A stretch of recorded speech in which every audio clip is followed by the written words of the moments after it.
Hi, Aly. Hey, Angela. How's it going? It's going well. Thank you for being here again. Of course. As folks know, we're just taking this opportunity to have a conversation about each part of your platform. And today I am very excited to dive into energy and climate. Yes, It's a pretty me too. broad topic. Broad and critical. I mean, we don't have Vermont if we don't have planets. Climate change is the existential crisis of our time. But this is what I always say is, okay, so what can fierce little Vermont actually do about it? And so I'm excited to dive into that detail with you today. Yeah. So, I mean, why don't you start us there? I know in this realm, there are tons of needs, tons of ideas, tons of opportunities. Yeah. What are some of your priorities? Where do you see us going? Where do you want to take us as a state? Yeah, this one is really important to me. And it's also a part of our affordability crisis. It's part of climate change. It's part of a resilience, out in our environment and our landscape that we're going to need with the 100-year storm being the 3-year storm that we also painfully understand now. But I think one of the things about this is we used to be the leader in renewable energy for this country. We used to be sort of the tip of the spear on such a critically important, element of our world in the 21st century. And that's languished. That's really languished in the last 10 years. So it pains me. And this is where I want to just get right in there and get back to being that leader and that incubator, that innovator, showing the rest of the world what we really can do.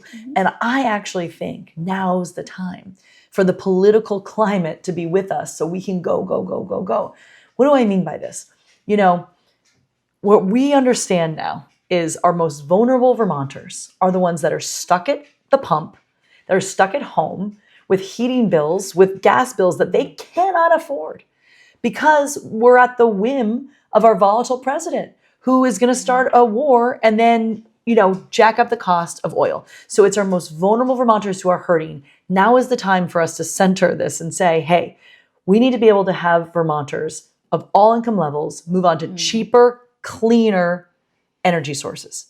Oh, and by the way, it's good for the environment. It's good to mitigate climate change. Right. Like that, I think that is sometimes lost in the conversation because it can be, there's often an upfront cost involved with making a switch. But as you're pointing out, in the long run, it saves Vermonters money. Exactly. I just had a conversation with someone who bought her house in Calais. And she penny pinched and she did the math. She has a background in accounting, so she really did the math and she could afford her home. Within 1 month, she realized she could not afford to live there because she couldn't afford her propane bill. And so she said, if I would have had $5,000 to move on to a heat pump or a pellet stove, I could actually afford to live in this house for the rest of my life. And as it is now, I can't. So this is the thing. We've managed to do this before and we can again. This is an amazing use of funds. And this is where your state government can be creative. Creative, low interest loans, no interest loans, creative financing to allow that Vermonter to move on with a one-time upfront cost that will save them over a lifetime and be better for the planet. This is that win-win that we're looking for. And, the party of Trump has done us no favors here. They're the ones that have cut all these incentives and made it harder for us. That doesn't mean that we can just take that, So in other words, Efficiency Vermont's a great example. They have all these programs and money actually, and Vermonters don't all know that it is for them. It is accessible to them. So I want to make sure everyone in Vermont understands there are things there ready for them now, and we can do much more to build those into the future.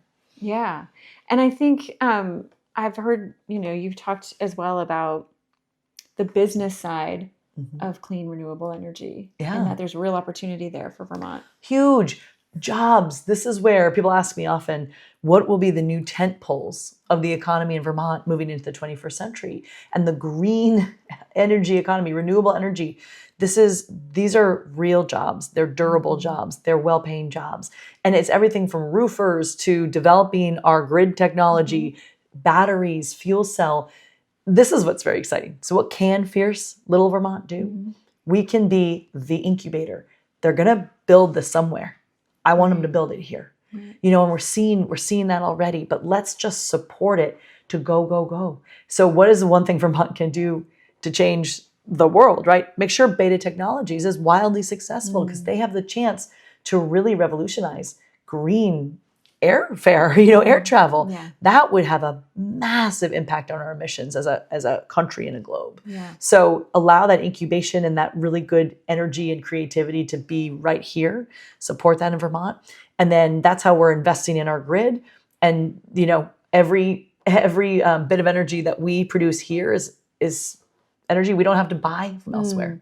Yes, right. And that's another important point that you touch upon in your platform is the notion of energy independence. Do you want to talk a little bit about that? Yeah, we have to go back to investing in renewable energy, and it is solar. We have so many rooftops. We have so many places that can really take on more solar parking lots, right? We used to be really figuring this out together, and we need to go back. And that's a piece of the portfolio, but a big part that will further unlock solar as a key here is battery technology.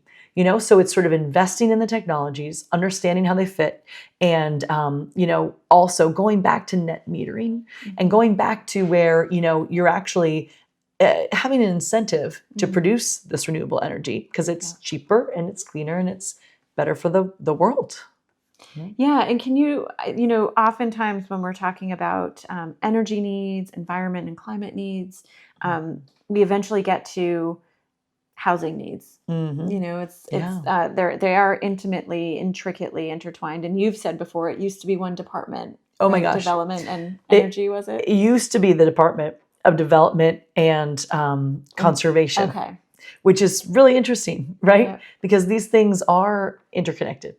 I'll say, as I've been traveling Vermont in this campaign, it is very clear to me that Vermonters care about developing more houses because it is part of sort of how we survive as a state, and balancing resiliency of our environment and conservation of our environment.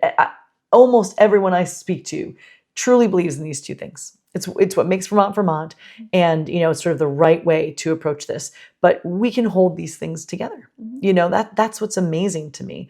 And again, they used to be the same department. So for me, it's about transparency. It's about communication. It's about sort of clear goal setting. Because what happens now is just such an opaque process that I think it's gumming up the works. You can be principled and have your environmental practices, sort of your focus on resiliency, and also support more streamlined development in the right places, especially in, infill and other places where we know communities really know where you can build and where we should build. But I think what's really interesting about this intersection is, here's the great example. I was talking to folks in the environmental community the other day, and we're talking about forest health. And we're losing more trees now to disease and sort of old age than we are to logging. And these are folks who understand sort of forestry and land stewardship from an environmental perspective. And they were saying actually responsible stewardship and working of the forest is great for conservation. It's great for our forest health. And so we don't have as many loggers as we used to. We don't have as many sawmills and mills as we used to. So this is an amazing opportunity where we can build these pipelines. We can have folks keep jobs in Vermont and take good care of our forests. And then instead of sending that timber up to Canada, having them mill it and send it back and actually wasting all those emissions on the trucking and et cetera, and those jobs, we can actually do it right here in our local economy. So you keep jobs here, you're doing good practices with our forests, and you're building a pipeline of millers and loggers of these, jobs, these in our economy, keeping it local. So I think it's just really, that one was a very interesting one for me. It reminds me that often in these difficult challenges we face as a community, there's a third way that actually is sort of, it's good for the environment, it's good for people, it increases opportunity all in one. Yeah. And I love that, I have seen you as someone who is particularly adept at finding that third way because it takes all the voices and, being in the room together. And I know that's part of your practice, just how you get things done. So I really appreciate that about you. Thank you. And it seems like in this realm in particular, but really across all of the platform pieces, all of the issues, all of everything, what we need is more collaboration, fewer silos, more Vermonters thinking together, and I can hear in all of these ideas that that's the direction you're moving us, especially here in environment. Thank you. I love that you said that, because that is really my approach and philosophy. And it's also dot connecting, because you heard from another podcast, our discussion about free community college and technical degrees. And what is amazing about that is why is that related to this? Because we don't have enough folks with the skills in these jobs, from loggers to millers to beyond, folks in the green, that could be in the green, economy. And so having these dots connect, from access to technical degrees to community college, that helps build this pipeline to support us moving into, this resilient future, which saves money today, creates opportunity, economic opportunity, jobs today, and it protects our planet into the future. Yes. Which is critical. Yes, and maybe a perfect place to end this brief conversation by just, thank you for reminding us that everything is connected. Yeah, well, that's a good one to end an energy and environment discussion on. Yeah. Thank you so much, Aly. Thank you, Angela.